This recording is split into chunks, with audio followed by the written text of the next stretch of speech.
Welcome to the Sports Pulpit, hosted by Michael Ballantyne.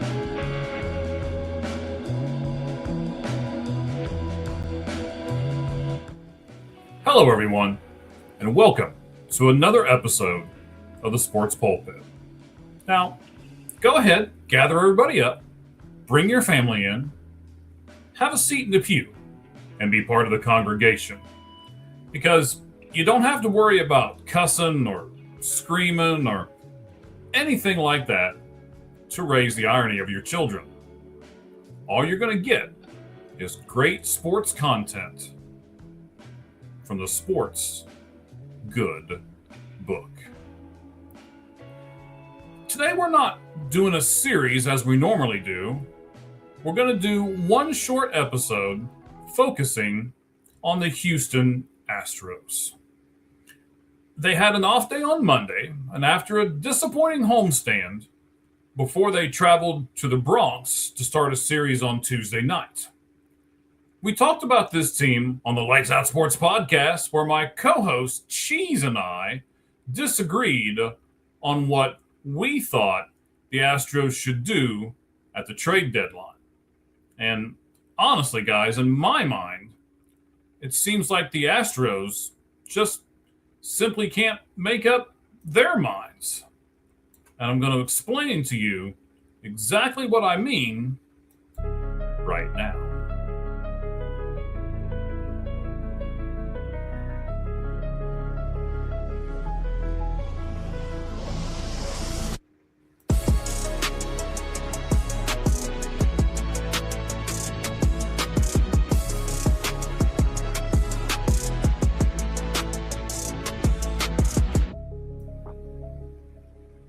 All right, guys, let's get going with today's episode, shall we?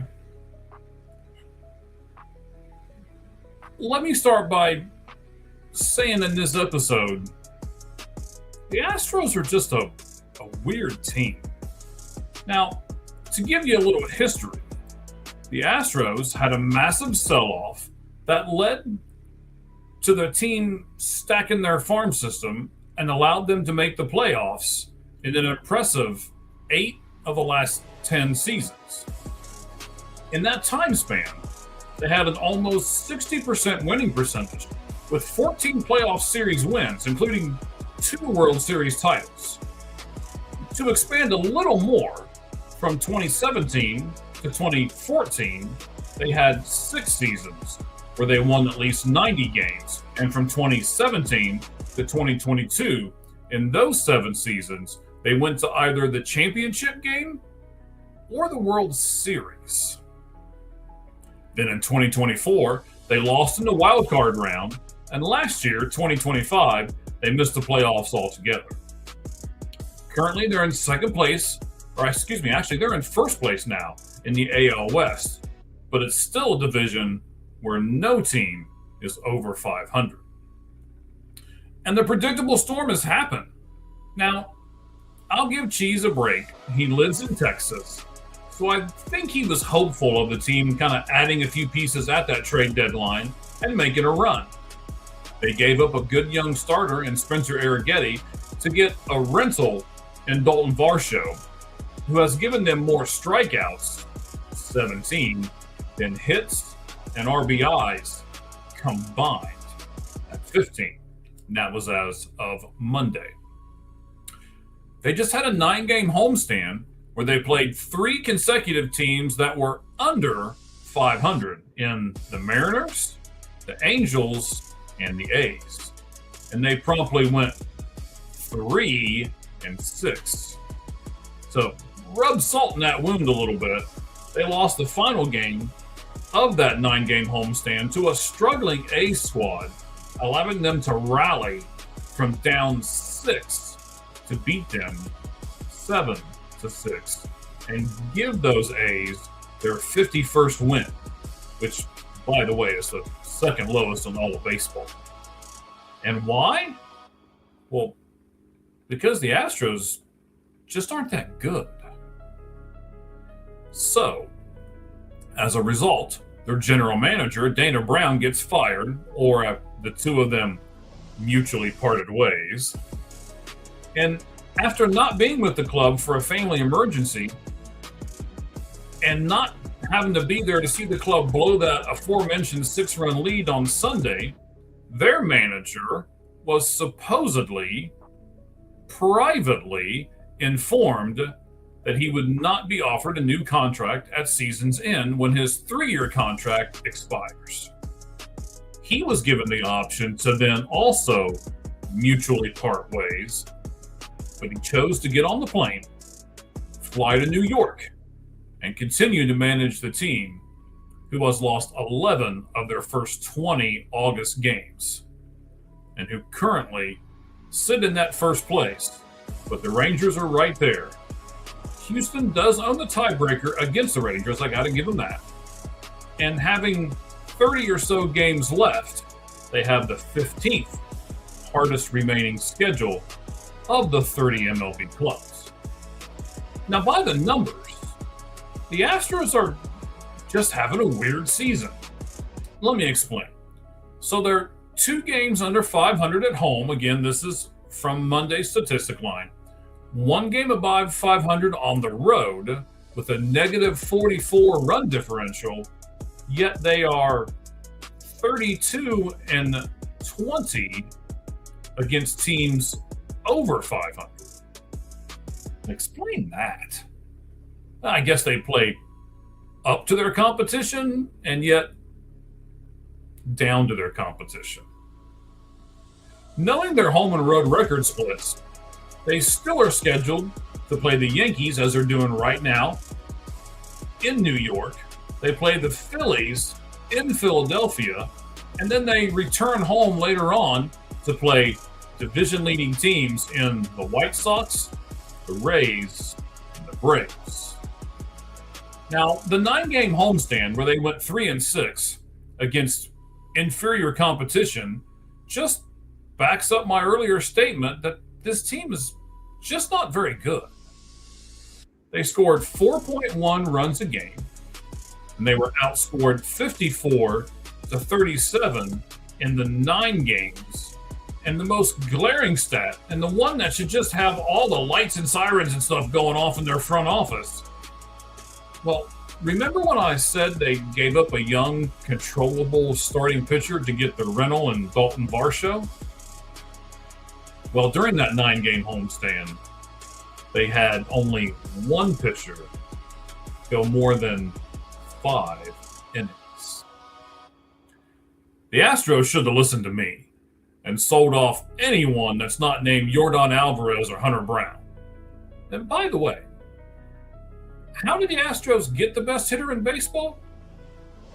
Oh yeah, 10 years ago, the Dodgers needed relief help, and they traded for Josh Fields of the Houston Astros. They got in return a kid that the Dodgers had just signed out of Cuba that the Astros also tried to sign, but they didn't have enough international bonus pool money, so the Dodgers signed him. I know, the Dodgers having more money. At the time of the trade, he had never even put on the Dodgers uniform at any level. No one knew who the kid was, but we know him now because it was Yordan Alvarez. I remember the Astros fans going absolutely berserk when they made this trade. You know, building up their farm system for that dominant 10-year run that we spoke about earlier. And if you don't believe the Astros should have sold at the deadline and tanked for a couple of years, let me give you this. They lost 106 games in 2011 that netted them number 11 overall pick Carlos Correa. Then they selected George Springer with the number 1 pick in the 2012 draft after losing 107 games. The same George Springer who was the MVP of the 2017 World Series. But do you remember Game 2 of that 2017 World Series? Let me refresh your mind a little bit. 10th inning, and Jose Altuve and Carlos Correa hit back-to-back home runs to tie the series at that point at a game apiece, that the Astros would come back and win. And you know, it was in the middle of the Astros sign-stealing scandal. Do you remember what Dodgers pitcher gave up those back-to-back home runs? It was Josh Fields. Houston, you have a problem. And your problem is that you don't realize that your competitive window has shut. You should have sold Walker and Pena and Paredes. That's just in the infield. Wisniewski, Tang, Okert, Javier, Abreu, and Josh Hader. Probably to those same Dodgers, especially now that we know what Edwin Diaz has become. You should build around Brown and Blanco and Alvarez. And for the Houston fans, 6 of your top 7 and 10 of your top 13 prospects are in either rookie or A-ball, so a little ways before they get to you. Now, you do have Pecco and Mayer, 2 pitchers that I really like that should fill out a decent rotation for you in the next few years. Plus, you have 3 relievers coming, and these names that I'm probably going to mess up at least 2 of them. Ulola, Nizuth, and Santa. Astros fans, you can just blast me on YouTube or X or whatever. That's fine. But they have no real hitting prospects in what is either the 29th or the 30th ranked farm system in baseball, depending on which publication that you trust. So let me get this right. Instead of you selling, you cost a GM his job. More than likely, you're going to cost a manager the same fate. And you put those next 2 guys you hire for those positions in a really bad spot for a rebuilding team. And Houston, if you're thinking, we should have hung on. We should have done what. You can't win a division where no team has a record above 500. Come on. You had a good run, but now you're crawling to the finish line. You should have traded your assets, and then you signed some really good AAA guys or some young MLB hitters, and be honest with your fan base and tell them you're going to stink for the next 2 or 4 years while you build the next farm system that'll give you another great 5 to 7 year competitive run. Now, you can't talk about the Astros without the word cheating coming up in the conversation. And on the Lights Out Sports podcast that we had on live this past Tuesday, we talked about some cheating that happened between one of my teams, the Arizona Diamondbacks, and one of my co-hosts, Cheese's teams, on Monday night, the Chicago Cubs. Tune in to the Lights Out Sports podcast and find out what we talked about. We also mentioned the Dodgers in this episode, and I'm working on an episode on why Dodgers fans should be worried about their future. And I'm also working on a Ketel Marte thing here on the Sports Pulpit. To conclude, I want to thank you for listening to me deliver you another message from behind the Sports Pulpit. I encourage you to listen to our other many sports podcasts on All Gloves Off Sports Media, like The Far End of the Bench, Red Hot Reds, Fanboys Unleashed, and Cheap Pop Society, just to name a few. Go to our X, All Gloves Off SM, or our YouTube is All Gloves Off Sports Media. And we've got a new deal. The old man here is finally getting into the new age. We got a TikTok account. You can go at All Gloves Off and see everything that we're doing there as well. See you every Tuesday night on the Lights Out Sports podcast, where Cheese and I cover college, NFL, and football, plus baseball.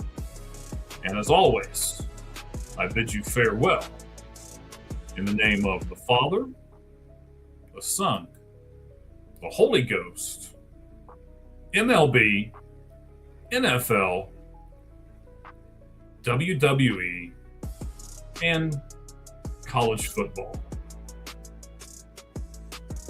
want to make sure all of you understand and you know that I want you to have a blessed rest of your day. Thank you for tuning in.